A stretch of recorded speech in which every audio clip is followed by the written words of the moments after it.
Welcome to the Town of Ayer Finance Committee meeting of Thursday, January 29th, 2026 at 6:30 p.m. in the Ayer Town Hall. This is a hybrid meeting. This meeting of the Finance Committee will be held in person at the location provided on this notice. Members of the public are welcome to attend this in-person meeting. Please note that while an option for remote attendance and/or participation via Zoom is being provided as a courtesy to the public, the meeting hearing will not be suspended or terminated if technological problems interrupt the virtual broadcast, unless otherwise required by law. Members of the public with particular interest in a specific item on this agenda should make plans for in-person versus virtual attendance accordingly. This meeting will be live on Zoom. The public may access proceedings by joining Zoom meeting ID 978-772-8220 or by calling 929-205-6099. For additional information about remote participation, please contact Carly Antonellis, Assistant Town Manager at atm@ayer.ma.us or 978-772-8220, extension 100, prior to the meeting. Okay, I'd like to call the meeting to order. First item is the meeting minutes. We are going to do those next week. Next item is committee updates. So two quick updates. The rate review met again on Tuesday and came up with preliminary recommendations.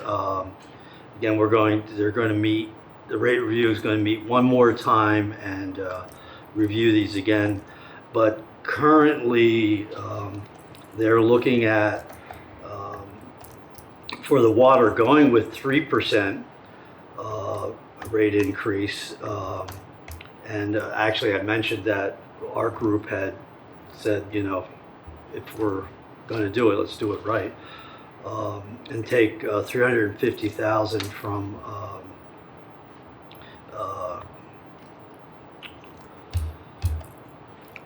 reserve funds. Thank you. And the other one thing to note about the water is that we had actual drop in usage and drop in revenue because of one of the wells isn't totally up to speed. This is the clear well. Is it clear well project? Yeah. So that's going to be done. Once that's done, usage should go back up and hopefully revenue will go back up also.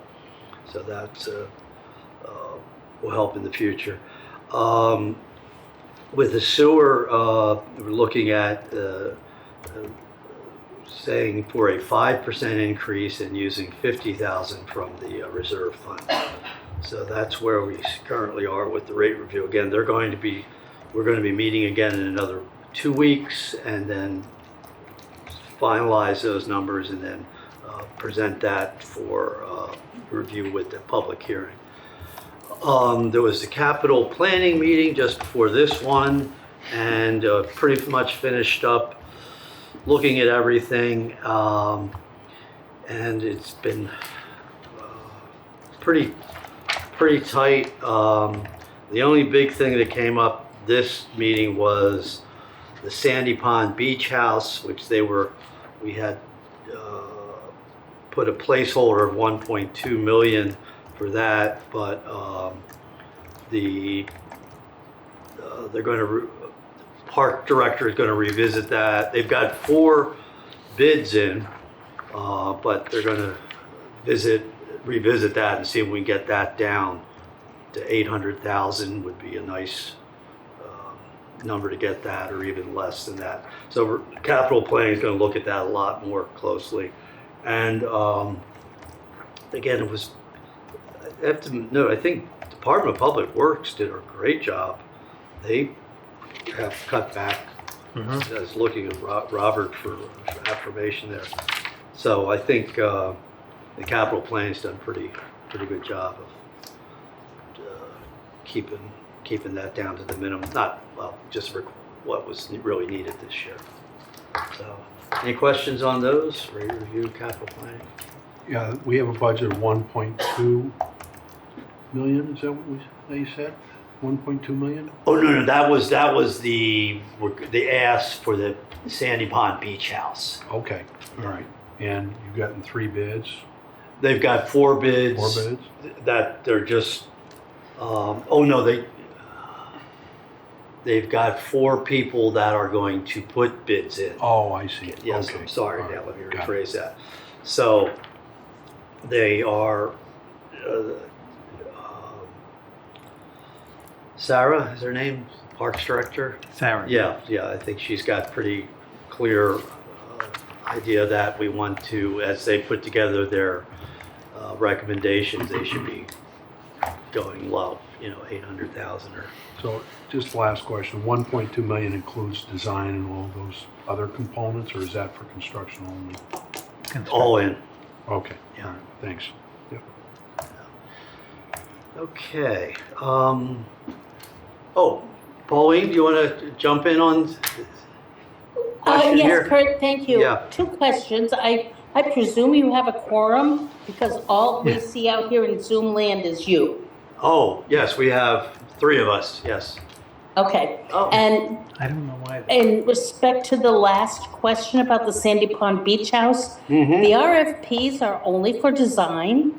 And I believe from the meeting we just left, it was for a maximum of 120,000 for design only and maybe less.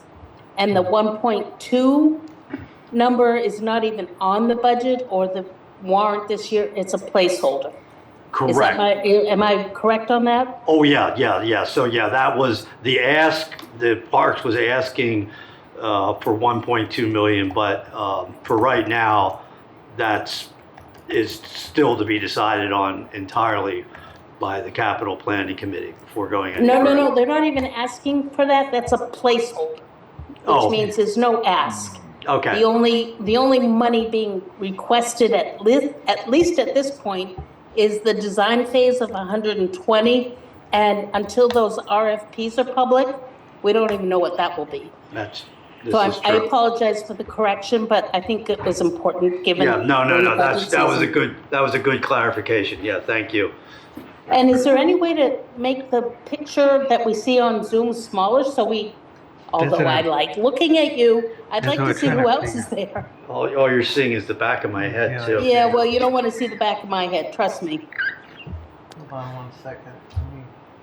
Anyway, No, look, that's- thank you, Robert. That's All right. part of that's the it. crew. Let's see. And then, let me just, sorry. Yeah, what camera are That's you? that. I'll Yeah, quiet yeah. down now. Thank you, That's right. Robert. Good. You Thank you, got Pauline. it. There we go. Oh, there we are. Okay. All right. So, okay, good. So that's updates on the committees, and next item on the agenda is the review of draft 1 of the budget. All right. Don't need to hear anything. So, Mr. Chair, Pauline, you might want to mute. let me, I can do it for you. Got it. Okay. All right. So, Mr. Chair, member of the FinCom, good evening. And Mr. Chair, if there isn't objection, I did ask if Barbara could just join us at the Oh, table please. as she's been very instrumental, as always, with the budget. So for tonight, I just have a very brief presentation, which I passed out hard copies to you. It's on the screen. It's also on your webpage for tonight. And the main thing is, want to hear, just going to do a very brief overview of the highlights of draft 1 of the budget, which we sort of talked about the last time I was here. More importantly, any specific questions the FinCom has. But Barbara and I also would like to just talk about the reserve fund recommendation and start the discussion for the recommended uses for free cash. And when I say recommended uses of free cash, this is sort of an initial recommendation from Barbara and I. Obviously, it's subject to more discussion by the FinCom and the Select Board, and there's various options. So why don't I just briefly, through the presentation, which I know Hang on one second. So I know we've covered a lot of this before, so I'll go very quickly. Again, back from November, what the theme is, it's a tight year for various factors. Our goal is to have the omnibus budget be no higher than a 5% increase. The average over the last 10 years has been 5.2. Our goal is we want to get that, even lower than 5, but that was the maximum cap, which would give $1 million in additional funding. However, as I mentioned before, the two challenges, the biggest challenges we have this year is the health insurance, which we're planning right now at a 25% increase, which would wipe out about almost 700,000 of that million.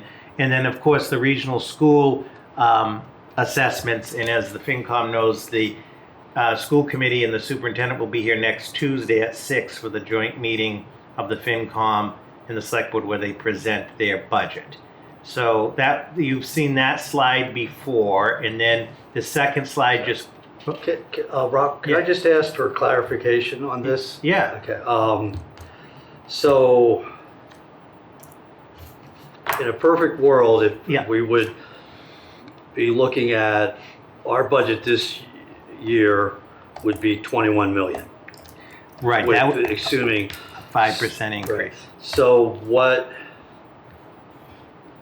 Essentially, if we go all the way down to the bottom, right now with these drivers in red, starting at 500,000 with health insurance, down to the 63,278 for the Neshoba Tech, those are putting us 1,011,707 over. Correct, as a shortfall. Okay. And this slide, which I presented you, was back in November. So the next slide, because progress has been made. So this slide, which we looked at last time, is the status update of the budget drivers. So if you go on the left, it's November 12th when we first presented this. The middle is December 10th. The far end is January 14th when we last met with the FinCom, and it was right before draft 1 came out. If you look at that, so the health insurance back in November, we were planning on a maximum impact of 20%. After November 12th, when Barbara and I and the benefits and payroll manager met with Maya, a Maya rep, as we have Maya Insurance, and told them that we had a 20% placeholder, they advised really that it should be somewhere between 22 and 25%. So you'll see in December 10th, it moved up. So it's about $653,000 impact. Now, we will get the official rates for the town the end of February. In fact, I was just told, hopefully 3 weeks from yesterday is what I was told. So the good news is, because they have anywhere from the end of February to the beginning of March, the sooner the better, as you'll see in the notes. So we will have that specific number. Obviously, everybody, Barbara and I, everybody is hoping that obviously it comes in below 25. That will be progress. If for some reason it comes in over 25, it just makes the issue more of a challenge. On the debt service, which is the second line, so this is all of the capital, the different projects that are approved each year. We have to pay the debt service on that. A lot of progress has been made on that front, and a special thanks to Barbara's efforts. If you see under November 12th, when we started, we had about $283,000 in debt service. And by December, Barbara had it down to $185,000. And as of January 14th, we're around $119,000. And we're going to talk about later under the free cash about some other ideas on that. So she continues to review that. The union contract obligations, this is all of the existing union contracts. The estimated impact is $200,000. I put in the notes, the town hall clerical union contract is the only one up for negotiation. Those negotiations are underway, and we have a target to finish them on February 13th. So whatever costs with that town hall clerical contract would have to be added. I also want to point out that the 200,000 is from benefits payroll. As when I say a placeholder, our finance team now is drilling down into these numbers for the exact specifics for FY27, but that's the estimated impact.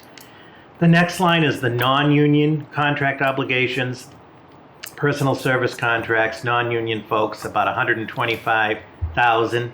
That does not include a non-union cost of living adjustment recommendation. That is going to be made on February 17th to the select board.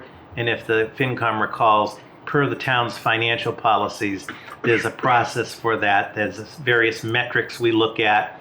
We make a recommendation to the select board, and ultimately it's subject to town meeting. Historically, that cost of living has been 2%. If it was to be the case, that would be about a $65,000 impact, which is not reflected in the budget at that time if it was 2%. Fixed operating costs are sort of your energy, in fuel. 75,000 is not that bad, and it's held pretty level from facilities. We're locked into a lot of various energy contracts with favorable rates. And fuel right now from DPW that handles that account, as you saw in draft 1, is confident that at level funded we'll be in good shape because the price of fuel has gone down. The Ayer Shirley Regional School Assessment, we will find out that number on Tuesday. This just a placeholder, assumes a 5% increase. Since regionalization, the school assessment has fluctuated anywhere for Ayer from as low as 2.5% to 3%, to 1 year it was 9%. The average is usually around the 4 or 5%. Our concern here is we've been indicated that the school is looking at a double-digit assessment increase. So if you just assume double-digit was 10%, and this is 5%, that'd be a $1.4 million hit. So that's just a placeholder. And same with the Neshoba Valley Technical High School. You'll see we have some news as of December. They're estimating about 100,000. We'll know that number next Thursday when they have the annual breakfast where they release the budget at Neshoba Valley Tech.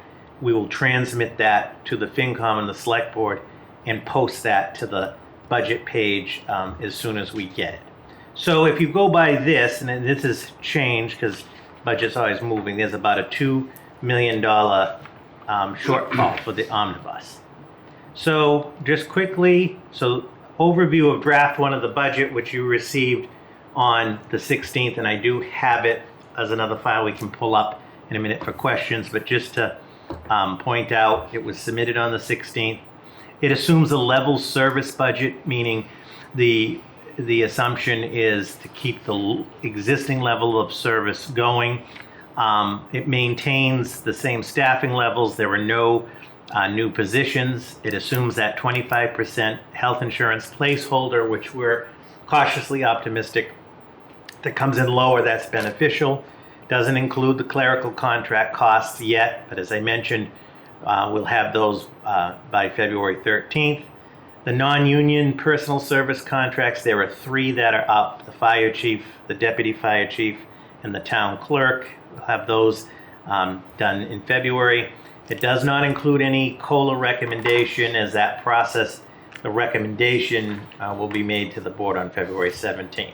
So the increases right now in draft 1, it's just a draft, it increases the budget by about just over 1.2 million. Well, actually 1,284,000, or 6.41%. So we're over the target. However, since this, we've actively been making adjustments that it'll be coming down, and we will get I'm optimistic that we will at least get to 5 and probably below 5%. That doesn't include, I'm talking for the town budget, not the school piece of it. So there you have a snapshot. There's the target in green of no more than a 5% increase. Draft 1, we're over target at 284,000, but that's already being worked on the downway. We're waiting on the clerical contract, non-union. If the COLA historically was 2%, that's the estimated impact. We don't know what that is going to be yet, and that's subject to town meeting approval. So if you go, Would you rather I wait till the end or ask a couple questions now? no, whatever, through the chair, whatever you guys' Sorry. pleasure is. Would you rather me wait to the end or? I, whatever would be, keep your presentation rolling, Robert. All right, I'm almost done. The good Okay. news is not that long. Is It's that fine. all right? Yeah, it's fine. All right, okay. So then just, Let me just ask, are we gonna look at this and then are we gonna take a quick gander at the Yeah. actual big, Yes. big sheets? yep, Okay. Maybe why don't we go through this, yep, then ask your questions, then we'll look at the big sheets? Yeah. Does that sound good? yep. Okay.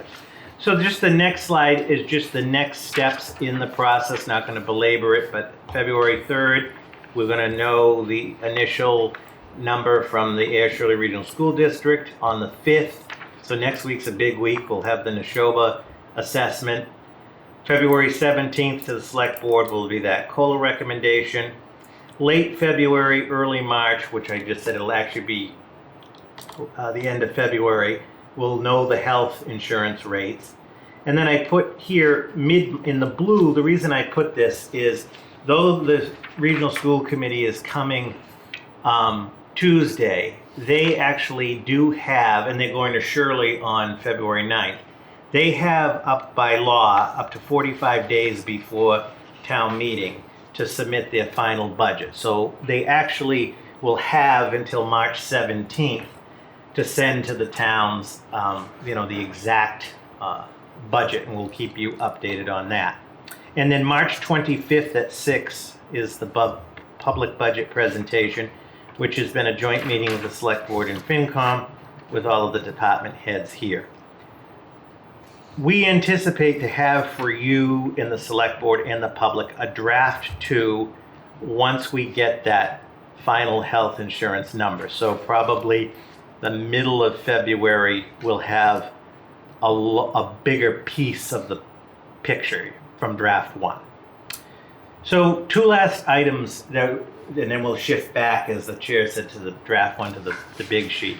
There were 2 items we wanted to talk about tonight with the FinCom. So the first one is the town's reserve fund. So on the budget, it's basically in the middle of the first page. You may have saw it. The reserve fund is a fund that towns have to address any unforeseen or extraordinary budget shortfalls that could happen in the year ahead. So we do the budgeting.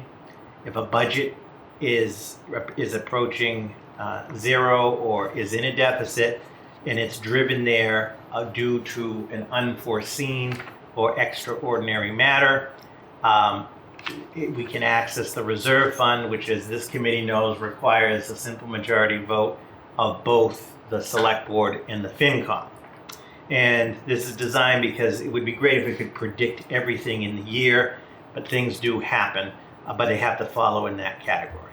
So what in draft 1, as you saw, we're recommending, Barbara and I, it's been historically largely budgeted at $150,000. We're recommending that it's be budgeted for FY27 at $125,000. That would be a $25,000 savings for the budget. But why? And I know the print's small on the printouts, but on the screen. So historically, from FY 2017 to FY 21, we were budgeting the reserve fund at $150,000. But if you look at underneath, shows how much was used in that year. So in 2017, we budgeted 150,000, we used 77,378. The next year we budgeted 150,000, we used just 26,971, and so forth. When COVID came, the pandemic, FY22 and FY23, there was so much volatility and uncertainty, the Finance Committee and the Select Board recommended we increase it to 300,000 because we didn't know what was going to happen. In FY22, we raised it to 300,000. The good news is we only used 81,201. We kept that increase as we were in the second year of the pandemic at 300,000, used 81,200. And then for FY24, we started to go back, to get back to 150, so we were at 175, used about 72,000. FY25, 150, we only used 20,000.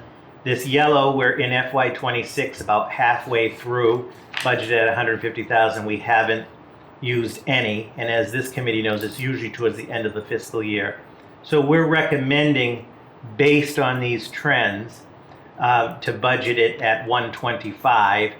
I think that gets it more in line with the historic, and also there would be a $25,000 savings to the budget. So just wanted to put that out there. Draft 1 reflects that with a note from Barbara that says, 125 to reflect the historic trend. Okay. So again, no decisions for tonight, but information, and I'm sure more questions. That is the segue to my last piece of the presentation. So every year around this time, we start the discussion about the recommended uses for free cash, which is a good thing to have. So as you'll see at the top of the slide, the certified free cash was just over 2.9 million. This is just a recommendation to start the discussion from Barbara and I. So in full disclosure, I mean, ultimately town meeting will decide, but the select board and the FinCom, as we prepare the warrant, there's generally warrant articles for these. This is just to start the discussion. So the first area is the compensated balances fund that was created by town meeting. This fund, the town can use for compensated balances of employees, like if they're retiring or separation from service. The town often owes them, whether it's vacation time or other benefits. This fund can fund those without impacting the respective budgetary lines of the department. The current balance is 62,694, as you see in the notes. We are seeing some projected retirements over the next 2 years.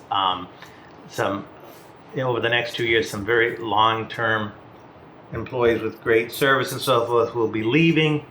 So we are recommending a $20,000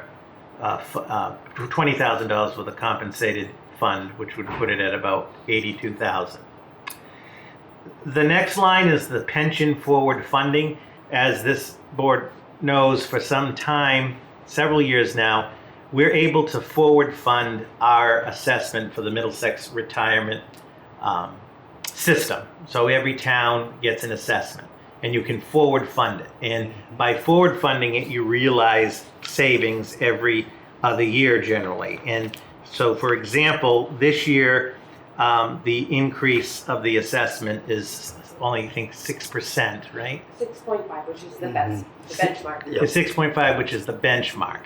If we hadn't forward funded it, the increase would be about, I think, was it 14? I'd have to check. I don't have the percentage, Yeah. But we have been realizing consistent savings by forward funding it by the 300,000.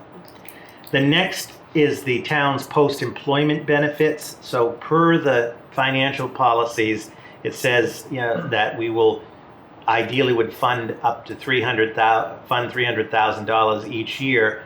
And the FinCom many years ago in that policy came up with we would use the town's meals tax as a portion of it and then free cash. So if you see in the note, Barbara has calculated that there'll be 175,000 this year in the meals tax. Subtract that from the 300,000, so 125,000 from free cash. So with the 125 and the 175, we have the 300,000. The UDAG replenishment, we're recommending 500,000. The select board authorized $1 million from UDAG to be used for the senior center project, subject to replenishment by town meeting. We did present two recommended repayment plans to the select board at the time. On the low end was if you did $200,000 a year, it would be paid off in 5 years. If you did 700,000, I think, or you could accelerate it, which this is sort of recommending, is 500,000 towards that, so that would replenish half of it. Similar under capital stabilization, we're recommending $1 million to go there. In the note, town meeting authorized $2 million for the senior center project. This would replenish half of that. The sooner we can replenish it, I think the better. I mean, this is an interest-bearing account also where when free cash is favorable that we can do that, because last year and this year at 2.9 and last year at 3.2 million in free cash, those were high years. The average is somewhere between 1.3 to 1.5 million. The current balance in capital stabilization as of December, as you can see, is just over 6 million at 6.1 million in the note. Then stabilization, we continue to build stabilization. There have been no authorizations from town meeting to use any of it. The current balance is, again, 5.4 million as of December. We're recommending 620,000 into there. And then I'm going to turn this over to Barbara, and it's the last slide to explain. And looking at the budget and looking at savings, she has identified and is proposing there are 3 projects that we had a ban for that we could pay off using $346,830 of free cash, and by paying them off takes it off the impact to the tax bill and realizes savings in the interest. And so Barbara, this is actually your chart I just reproduced. If you want to just Sure. turn it over to you, explain what you're proposing. Okay. Yep. So because we had a ban, which is a short-term-ish borrow, we will be paying that ban off and going to bond with those projects. This gives us an opportunity this year to be able to take 3 of those projects, 3 of the smaller projects, and potentially pay them down with free cash, which would effectively remove them from our debt service. And we would still be paying the principal amount, obviously, but it would remove it from the omnibus budget, and then you would save on the interest payment. And these are 3, 2 of the items are only 5-year borrows, and then the road paving is generally 15 years, and these are the amounts I'm estimating we would save. Yeah. So the 346,830 would come off. Of free cash. We'd use free cash, Yeah. and it would come out of the budget. Yep, and then This the would- annual This debt. would pay these off. Yeah. This would pay these off. So instead of having an annual debt service payment for 5 years on 2 of the projects, 15 on one of the projects, we would pay them off with free cash. Okay. And so then they wouldn't hit the tax bill. Correct. And then the second piece is, as Barbara's calculated, we would save 61,830 in interest. Interest, yep. And we're not very often in a position where we're able to do something like this, but with the Yeah. free cash and with the work on the budget and trying to minimize increase on the budget and the tax impact, Barbara did put this together. If this is to advance, just so that everybody knows procedurally, this would be a warrant article. It would be its own.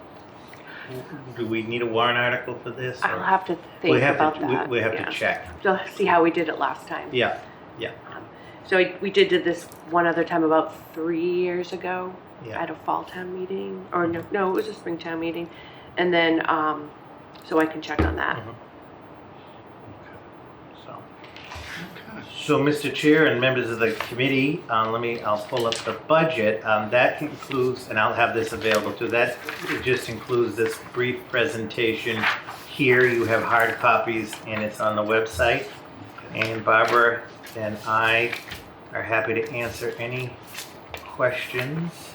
So, yeah. Eric. I have several. The first, so on slide number 3, that was all the Mhm. the 3 columns with the impacts, the drivers. Mhm. The debt service is down to 119. That's like a 60% decrease. How did you do that? So we worked very closely with the departments, and I looked at every single borrow authorization that was included in my estimates originally, starting at 285. And if the projects weren't started yet, we took them off the budget because we're not going to borrow for them. And we also had an opportunity for paying some of our debt service using, so if you borrow for a project and you don't end up using that full amount borrowed, and it is under $50,000, the requirement is to use the remaining amount of that money borrowed towards debt service. So that lowered my debt service by about $35,000, just that one item. And then it was just pushing off. Originally, I estimated every single general fund authorized capital project to be borrowed for. And then as we've scrutinized, we've removed a good handful for this year. So I know we say the target for an increase each year would be 5% on the omnibus budget, Mhm. right? And I know it changes from year to year, Mhm. but the impacts, should I say, the drivers of what. Mhm. But we don't want to lay anyone off. We don't want to reduce hours or anything like that. I'm in no way suggesting it. What I'm just simply asking is, how reasonable is it Mhm. to get to 5%? Like, that could be what we want, but is it really even possible? On the omnibus? Yeah, without saying, I'm sorry, someone has to go.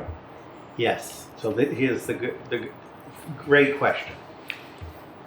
We, if I may, so in an ideal world, in an ideal budget, right? Say Proposition 2.5. In a normal world, we wouldn't want the tax, because the property taxes is our principal revenue source, and we're sensitive to the taxpayers that foot the bill if they can't foot the bill or they're struggling, right?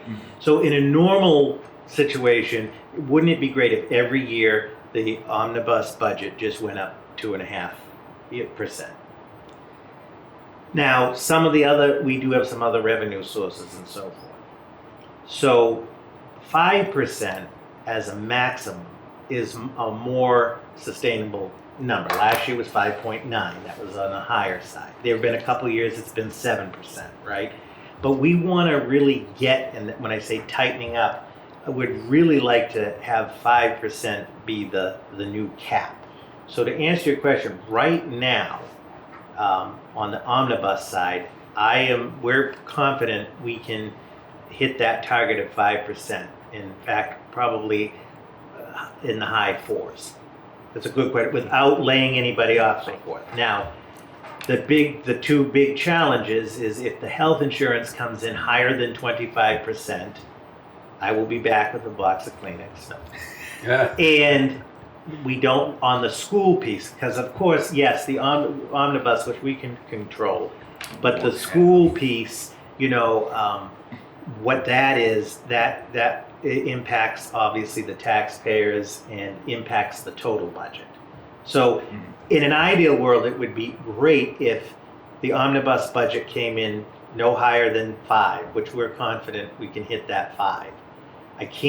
I'm not the school district, Right. but hence a placeholder, it would be, if they came in at 5, that would be great. I can't speak for them. As I told you folks, I think several meetings ago, the superintendent indicated that it could, I want to stress, it could, we'll find out Tuesday, they could be looking at a double-digit assessment, which, as I mentioned earlier, since regionalization, it's ranged from about 3% for Ayer on the low side. There was one year, there was a spike, it was about 9%. Generally, it's been around somewhere between 3 to 5%. Plus the other pieces, Shirley has to be able to pay their part. And the lower Shirley's number is, our number goes down as well. So Tuesday is going to be well, you'll be here, so yeah. But that's a very good question.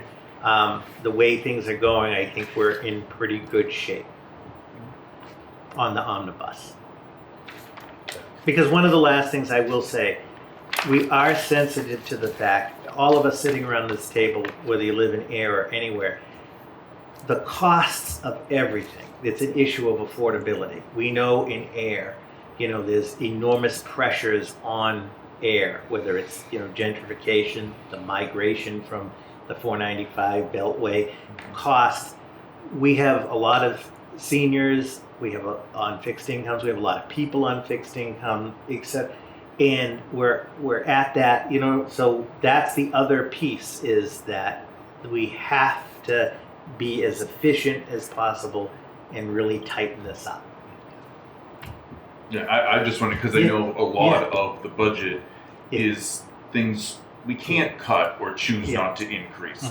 Contractual obligations, fuel, energy costs, like there's the thing, we can't be like, well, we're not going to pay the light bill this month. Right, it's just there's just no control over a significant portion of it. I was just wondering if 5% actually is. One final point, Eric, and these are good questions that you have. We're looking at this, when I said the perfect storm, and I don't have a crystal ball. If I did and could predict the future, I'd give you the winning Powerball numbers on Saturday. Barbara and I and others, many, believe that this storm is about somewhere to a 3 to 5 year period, and we're in year 1 of that. I'm going to say 3 years, okay? So we need to batten down the hatches now and prepare for FY28 and FY29 as well. So that's the other thing, because of course we don't want reduction in services largely. We don't want any reduction in service in the loss of personnel, but we have to be very conservative and proactive now to prevent that in future years. And I think that's the same philosophy that the schools should be looking at too. So, good points. Good points.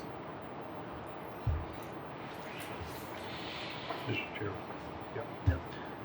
Robert, we're basically accepting the health insurance increase as a given. I'm curious as to how, number one, is it a contractual obligation? Excellent question. So the question is on the issue of health insurance.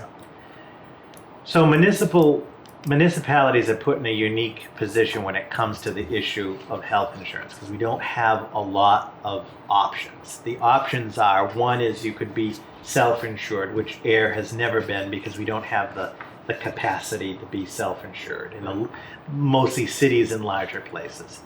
The second option is the GIC, which is the state's general insurance plan. The problem is the GIC financially is not that competitive, but also the offerings are problematic. The GIC was put in under Governor Patrick as was going to be a saving thing, and it's been problematic. And if you talk to our unions and so forth. The third option is that you could do a direct plan, like you'll hear some towns, like we could do a direct account, like with Blue Cross Blue Shield. Sometimes you get a favorable rate, and Barbara, correct me if I'm wrong, you get a favorable rate in the beginning, but what happens, because it's a direct contract, you don't have the pooling of the claims history, which I'll get into the last option, which we have been in, granted in a different format, which is a joint purchasing arrangement. Now, we were in the Minuteman Neshoba Health Group for 17 years. Remember, I came, the Minuteman got into trouble, meaning, and it dissolved. And we were proactive to get out of there because it ended up dissolving. It had served us well for a long time, but the claims history and the size, and when towns left, it became non-viable. So we joined Maya, which is the Massachusetts Municipal Insurance Agency. Maya is the largest public and municipal health insurance. It is with Blue Cross and Blue Shield, but that contract, I forget how many cities and towns are in it. It's significant. But the benefit of that is it can spread out the claims history and so forth. So we went to Maya, and I should add one last thing, is by statute, there's a group called the Insurance Advisory Committee that the town has. It is set forth by statute, so what that means is each collective bargaining unit has a rep. There's a non-union rep, which has historically been the benefits and payroll manager, was Amanda Lewis, who also happens to be a resident. There's a retiree representative that's selected by the retirees. It happens to be Kevin Johnston. You may know, he was our former benefits payroll. He's the retiree. So they make recommendations. They have the ability to make recommendations to the select board on plan design and offerings. So I just want to put up, it wasn't like I decided or Barbara decided we're just going to get out of the Minuteman Neshoba Health Group. The IAC, we call it, met several times and was involved with that decision. So now the issue with Maya, that what we're hearing is the drivers, why the costs are going up, a couple of things. One is just the general costs of healthcare, as we know. Secondly, believe it or not, the GLP class of drugs, the weight loss drugs like Ozempic and so forth, the rep told Barbara and I, there was just last year alone, Maya saw a 585% increase in those drugs alone. In fact, they're currently contemplating whether they're going to cover it as an off-label or a discretionary drug. Granted, it has, for folks that have diabetes and so forth, it'll be covered. Sure. That's one of the things we're waiting on, because if they do not cover the GLP, there will be some savings, meaning discretionary GLP. The other thing is the Affordable Care Act and all of that, whether the subsidies would be extended, and the whole federal volatility is driving that marketplace too. So to conclude, the town can move to a different plan, and we've looked at that before. The IAC about 3 years ago tried to look for an option, and we do discuss it every year. The union folks follow this better than we do, but so to answer your question, that's most folks are in Maya right now. We are, Shirley is, the district is. So I hope that answers your question. And just to add, if I may, Yeah. it is a process, so it's not a quick Yes, not change. quick, yes. I'm just making you aware. Also, Yeah. and I understand. Yeah, In and out. So you answered the second question, which is, Yeah. we pool resources, we have a buying yes, power of sorts. yep. Have we ever evaluated partial self-insurance and how that impacts the rates? I don't believe that we have. That's an interesting idea. In fact, we're going to be having an IAC meeting very shortly. Okay. And I'll talk to Amanda about that. Yeah, I mean, there Yeah, partial. have been Mhm. corporations, Mhm. companies that will put a pool of money in, Mhm. and the deductibles, if you will, are drawn from that. I'm glad you to brought reduce that. the rate. I'm glad you brought that up. It's a good conversation because, so plan design. So the IAC, so can make plan design recommendations, change things on the plan. Yeah. So right now, so one of them, which there's no intent of changing right now, the town pays 75% of the employee's health insurance. The employee pays 25%. For retirees, it's a 50-50 split. So the first thing the IAC, because they're aware of this tight budget thing, is are we going to change that shift? Again, that is a whole process with the IAC that would have to go through here, the select board. That's not on the table, but Right. you will hear that there are towns that are looking at that percentage shift. So that's a great question.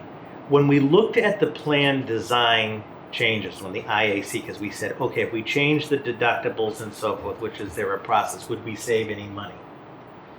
And when we looked at it, plan design changes for this year, we didn't get, I hate to use this phrase, the bang for the buck. In other words, Yeah, that's the it would question. put more pressure on the employees and the retirees for only about a 2% savings.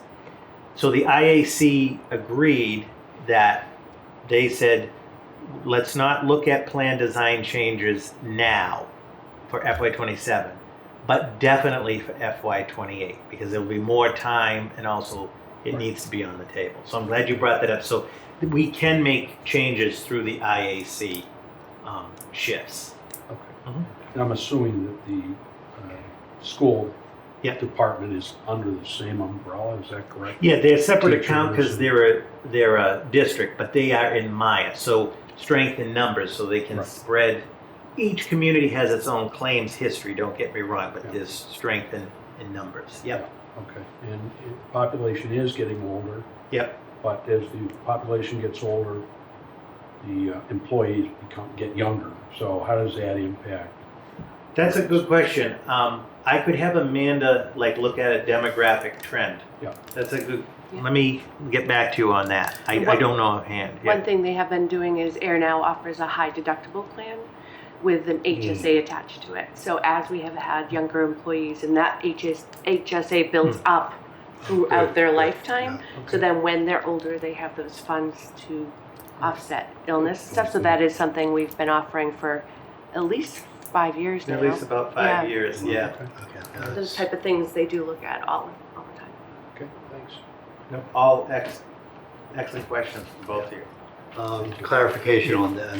So does the health insurance for the school fall into their budget? Yes. Okay, So it'll be okay. part of their assessment. Okay, they just happen to Yep. use MIIA as their insurer Yep. also. But it's a great point. If whatever the increase is going to hit us and hit them and Right. pass through Yeah. to us as part of their assessment. Right.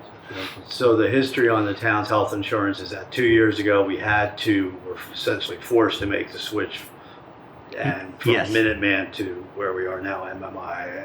Yep. Mhm. And if it's already, I'm sure we should make sure that it's in the works for the end of this year, going into 2028, that we definitely look at what's the best health insurance. Yes. If we have to make changes, because as you're saying, there's other options. And the other reality is that, like you said, the ACA is still up in the air, Mhm. and a lot of the health costs are going to be up in the air, sort of be blunt here, until next November. Yeah, there's a lot of volatility. Yeah, and next December, Yeah. next December, there could be Right. changes, and we need to be set up and ready to move whatever way I think would be get ourselves set so that next December we can start, because we really don't make our health insurance choice until right now. I mean, most businesses make their health insurance choices in November, have to make their choice in November, right? Right. We still have some wiggle room into Yeah. January, correct? Yeah. So retirees have January, and active folks May is open enrollment. Oh, okay, so we have, okay. Yeah. So in other words, we could theoretically change plans next spring. Yes, if we go through the process, theoretically, yes. And let me check. There's a statutory date that we have to. I believe it's in March. Yeah, I don't want to get down Yeah, the weeds, yeah, but I yeah. just No, think this is all. Yeah, and I just want to add that the IAC is a public body, so it is subject to the open meeting law. So the meetings are posted, they are open. So we'll make sure that you're aware when they meet next, which they're planning to meet right after, they'll schedule the meeting right after we get the rates in February. Thank you. All right. Okay, any other questions on the presentation? Okay, so did we want to look at the actual line items real quickly? Yeah, so or- I put this Okay. up here. And I'm just gonna throw out, or we're gonna spend, I'm just looking at our time here. Yeah, Um, I've done, so Mr. Chair, more importantly, I think, is if there's any questions from the FinCom, it's your meeting. Okay. And Okay. we can come back at any time, I'm sure we will, and would be happy to too. So I am sensitive, that you like to keep it to an hour, I don't blame you when we're coming up Well, on I that. mean- But whatever's the FinCom's pleasure. Well, let me ask what I was gonna say. I'll be honest with you, I haven't had a chance to look at it. Have you had any chance to? Well, we To looked look at it at- last meeting, we had Well, no, the actual, This can you hold that code? up for? Yeah.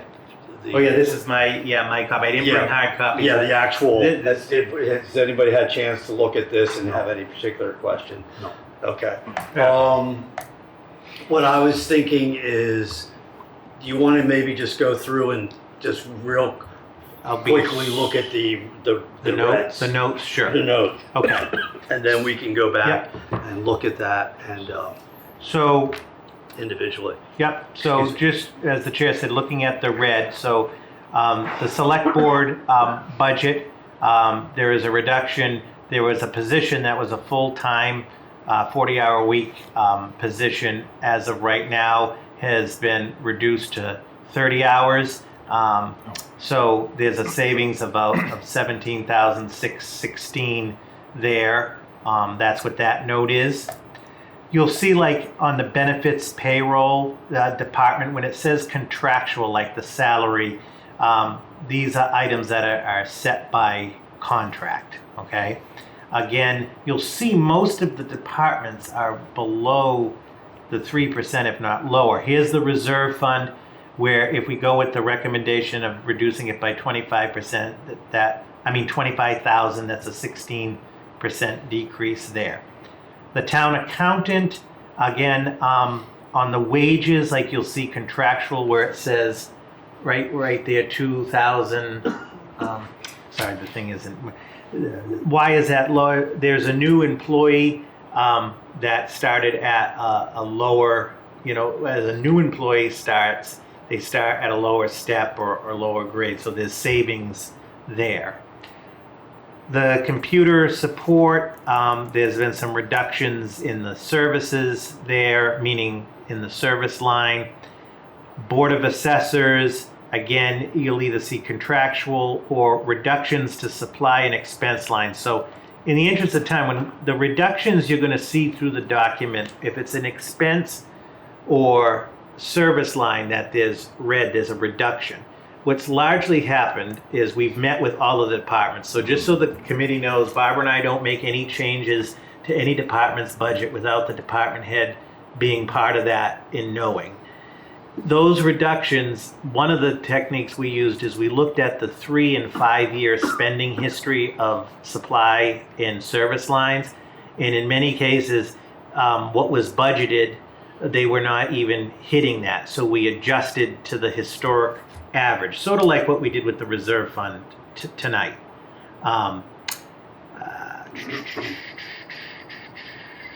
So then you'll see, like on management support, and there are other lines when you see, so you see wages, you see contract under negotiation.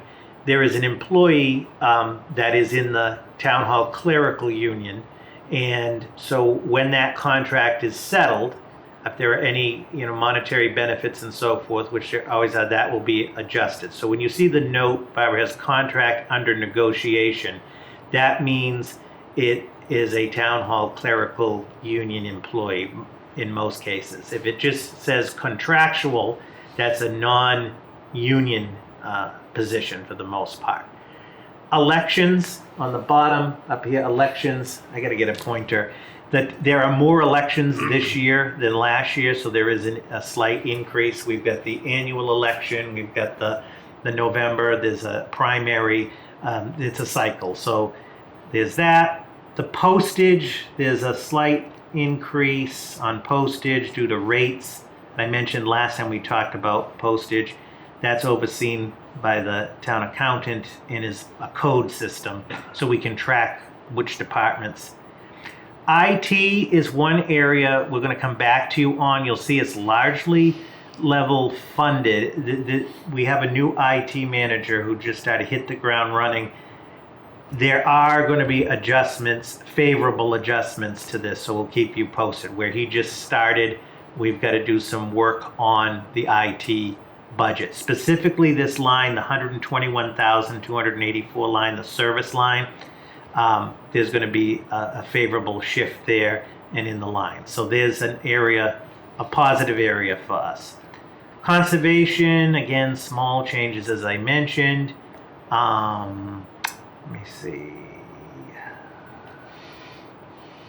Facilities, he's done an excellent job. Pretty much energy has been favorable. He has two smaller projects. One is a heat pump for 4,200 at the Air Fire Department, repairs and some slight maintenance increase, but his budget's coming in under 2%, largely because of favorable energy fuel. General insurance, this is not health insurance. Up top, the workers' comp we talked about last time, that's a placeholder at 5%. That's usually where it comes in. We get those rates in March. Fire, same thing, that's a placeholder. The fire casualty and liability insurance, that $182,535, that's level funded. We have a lock-in price. The assistant town manager, Carly, handles these lines, and we got a lock-in rate for that one. So that's looking favorable. The police department, again, there's a $15,700 decrease under the clothing allowance. That has to do with, is it some of the tactical stuff that the chief can defer, he said. When he comes before you, he can explain that closer. The fire department's another one I want to flag. Barbara and I are meeting with them next week, and then I know they're coming to see you. There will be some changes, changes to this budget. Not detrimental, but they did receive $833,000 from the state. But there are some slight adjustments. I'll wait for when the chief comes. He'll have his updated version. I think he's coming next week. Quick question. Again, he'll have more details, but that 843 though, Yeah. thousand, won't that be really restricted towards the ambulance enterprise fund in a way? It has to be used, so we're waiting for the definitive. That's a good Okay. point. But I will say this, it has to be used to offset costs from the hospital closure. So that's a good point. Okay. We can't just take it and hawk it towards the fire budget. And they have 2 years to spend it. No, but all the firemen also do they're budgeted in here that drive the ambulances. Yeah, that drive the There is- ambulances. yeah. Yeah. Okay, so this is okay. But we're going to have some changes. We'll Yeah. save that for when fire comes. Dispatch, again, just some minor, reductions. The building department, there is a vacant position there right now that we're in talks with the building commissioner right now that could maybe go either part-time so more to come on that front. It represents right now a part-time position. Well, didn't we hired a second building inspector, right, or a third? Assistant, we had assistant, yeah. Okay. And that was part of a succession plan. So- Okay. So we knew that Commissioner Schultz was going to be retiring, so it was part of a succession planning. So there's an opportunity there. Pretty standard. I know we're going quick. No, this is, I mean, it's. Yeah, we're this is almost good, yeah. Yeah, DPW admin, again, there's a $16,084 reduction. That's because we had 2 long-term employees retire, and they've been hired. 2 new employees were hired at lower rate. The highway division, largely, again, no huge spike. Snow removal, I don't want to jinx us. So just as the FinCom knows, under state law, this is the one budget line item that the town can deficit spend in, regardless of the reserve fund, we can deficit spend. Of course, we have to pay it back, but Dan is optimistic we're in good shape there. Don't want to jinx us. The street lighting, also did a lot of work there, it's level funded. See fuel, I know the fuel prices and the contracts we have that we're confident on I don't want to jinx us again. So DPW equipment, straightforward. In the cemetery, down there's some red, some changes. So the DPW is going to, in FY27, fully take over the maintenance of the Woodlawn Cemetery. So when we acquired the Woodlawn Cemetery, it was a transition period. We had a contractor, and we hired, we had a part-time cemetery superintendent who had been the long-term cemetery for Woodlawn for that institutional knowledge. What the DPW director has done here is there's about $9,000 in savings from cemetery efficiencies, and DPW is going to take that fully over. So when Dan comes before you, DPW, he'll talk to you about that as well as cemetery revenue. The Board of Health, there's going to be some slight adjustments here based on their service and supply lines. We just didn't get them in this draft based on spending history. One thing, the Neshoba Boards of Health, so that they provide all of the town, there are 17 towns in Neshoba Boards of Health, they're right over here. They provide all of our inspectional services, our community nursing services, and so we pay an annual assessment to them. Historically, that assessment has been about 9 to 11%. There is a 29%, it looks high increase here. For years, the assessment has been very low from them, and they have to make some adjustments. I will say this, so the total line for the Neshoba Board of Health Services is $65,000 a year.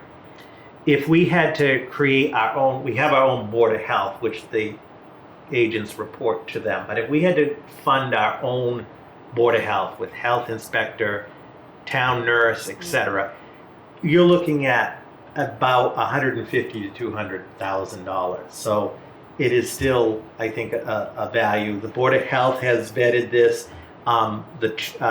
Steve Solarski, who is on the Board of Health, sits on the Neshoba Boards of Health board. So, but I just want to flag, that percentage is about a $14,000 increase there, but it has been so low for years, and Rather that than end up with another Minuteman Neshoba Health. right.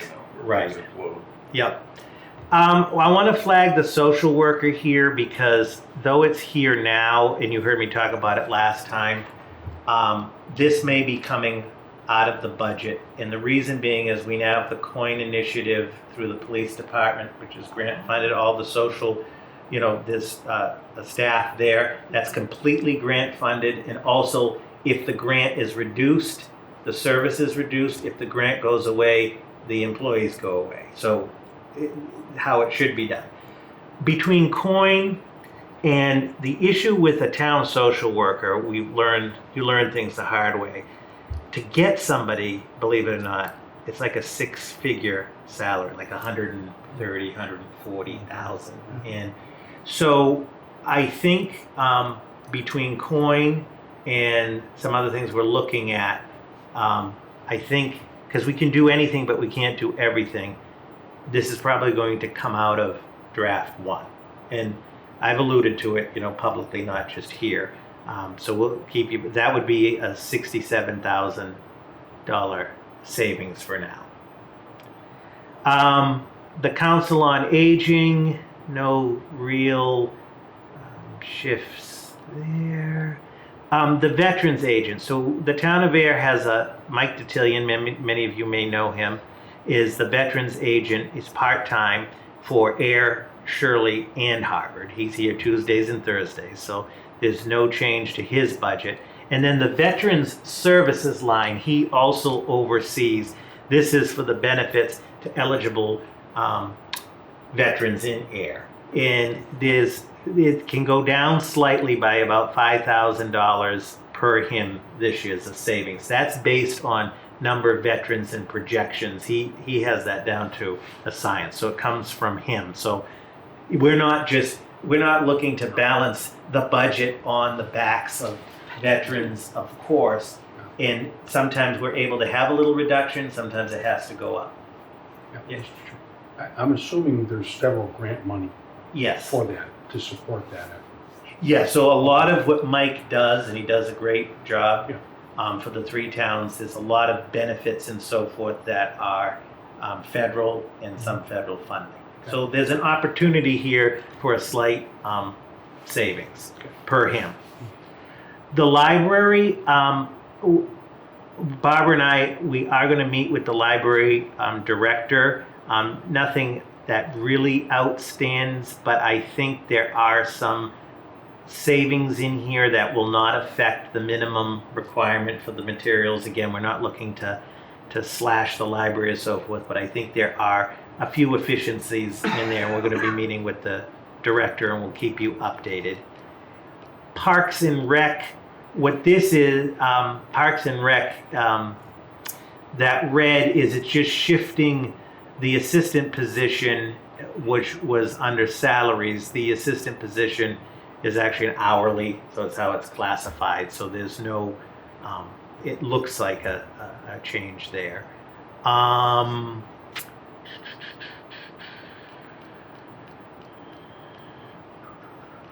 Trying to see what else.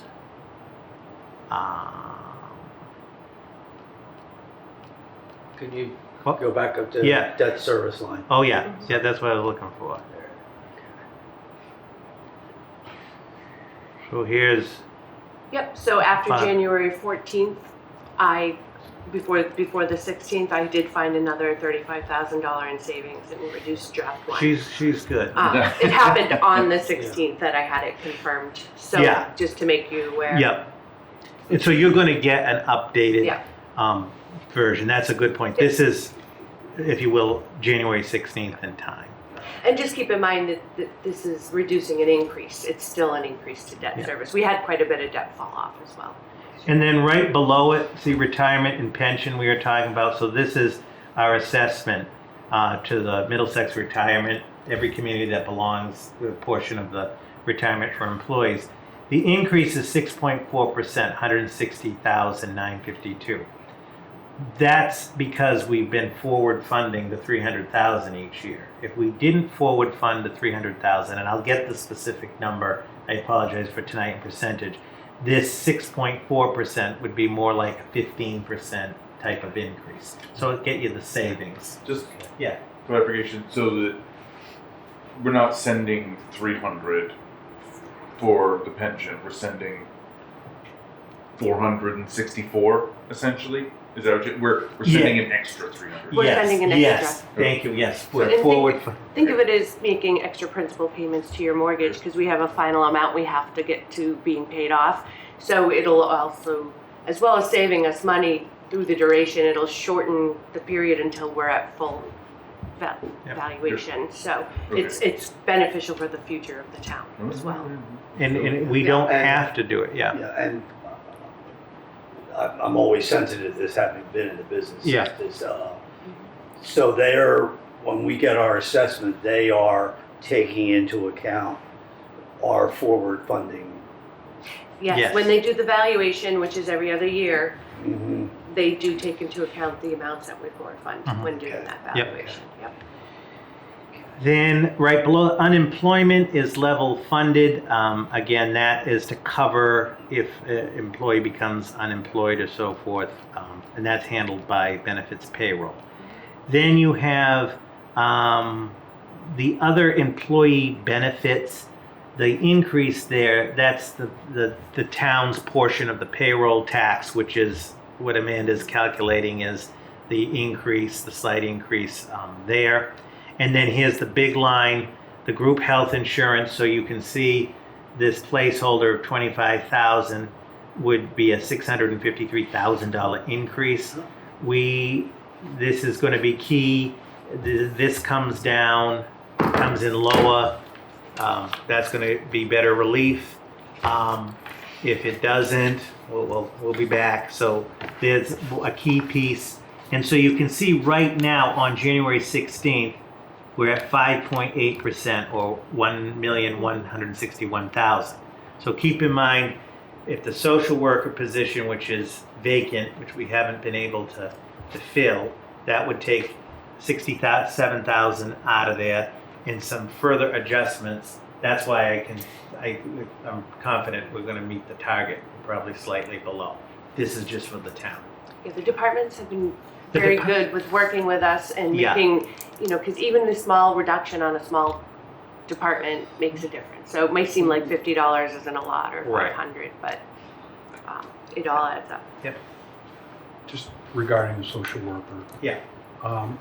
Is there a means of creating like in the Neshoba Board of Health, where there is an assessment for a service that serves multiple Excellent towns? question. We are not just Ayer, because many towns are in this boat, are exploring a regional resource. So COIN is somewhat regional on the public safety piece. Yep. But when the chief and I put that together with them, there's dedicated time for the town on that. It's not the full answer. And I also want to point out that the schools still have social workers for schools. Right. But Bob, that's a good model. I think many towns we're trying to see is there a future regional opportunity? Because the need for social services in the towns, it fluctuates. At one time there could be a huge need and then it's quiet for a while. So good point. So Mr. Chair, I know we're way over. We appreciate your time and we will definitely be back. I know many of the departments are going to be back where these questions will come up. We will keep you updated, and as always, Barbara and I are always available as our departments. We want you to have the information that you need and your questions answered. Well, thank you very much, Robert. Any other questions for Robert? No. Barbara, Okay. thank you for Thank you. all your Thanks, work. Barbara. Yeah. Interesting. Any public input? Yes. Pauline? Good evening, and I will be very brief because I know you're way over time. Quickly, with respect to the discussion about health insurance, any changes that are made must be discussed with the unions as a contract item. I have been handling health insurance where I am currently working and learned just last week state law, and I don't know if this applies to municipalities, but it certainly does to private businesses. State law requires businesses to pay 50% for individual program policies, I should say, and only a third for family policies, which I found fascinating. So I just would like to suggest if the town is paying 75%, Robert, I remember that from my days on this committee and selectmen. Sure. Yep. I never looked into it. Yeah. But maybe there's a benefit there and it's worth considering. Thank you for bringing that up. And the other question is going to be really quick about free cash. A week or so ago, I asked you about the uses of free cash, the certification. If I heard correctly, it's almost 3 million. Correct. 2.9. Yep. Okay. And that can actually be used for anything town meeting approves. Am I? Yes, and Pauline, if I may, I do owe you a response. I appreciate your patience with the snowstorm. I did get your email. But Okay. yes, all free cash ultimately can be used for any lawful purpose. subject to, as Pauline said, subject to town meeting approval. Perfect. Yeah. And that's my recollection from my interactions with DLS. And all I would say is, I would urge the town, select board, FinCom, capital planning, if we have $3 million this year, let's do it, let's use it to the best interest of the taxpayers and not stick it away, sorry, I'm in my kitchen, stick it away in a capitalization fund for future use. We're not probably gonna see $3 million next year. Correct. Why not? Get it. Yep. No, good So- points. Yeah. If we can use it to buy something or COLA for employees who deserve it, anything like that, I would highly support that. All right. Good. And on that note, I'll let y'all go home because I know how tired you are. Okay, well, good. Thank you, Pauline, because actually I was going to, that leads right into our next item, which is schedule next meeting. And if I gave you copies of the calendar, which I emailed you, and I printed them out. And what I was going to throw out, so our next meeting is, we're going to meet with the select board on next Tuesday, the 3rd, for the school district presentation. We'll have our regular meeting on the 5th with the fire department and ambulance enterprise. That's going to be a full meeting. The next meeting is the 19th, which will be Neshoba Valley Technical High School, which is, she's got a pretty succinct presentation. What I was going to pencil in here is, let's continue the discussion of free cash at Sure. that meeting.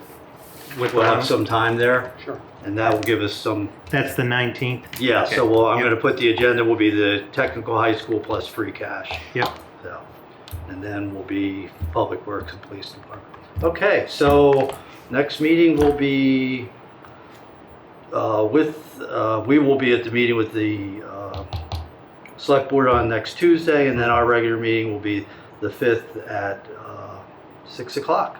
All right, anything else? Mr. Chair, I just want to add, Oh, yes. I will be receiving the budget materials from Dr. Renda tomorrow morning. So they will be in the board packet, but I will send them to each of you electronically. So you'll have them, the select board, and it'll be posted. It'll be part of the select board packet for the public. So Thank you. You'll be getting an email from me via him, so you'll have all the info. Thank you. Great. All right. Thank you. I motion that we close the meeting. Second. All those in favor? Aye. Aye. The meeting is closed.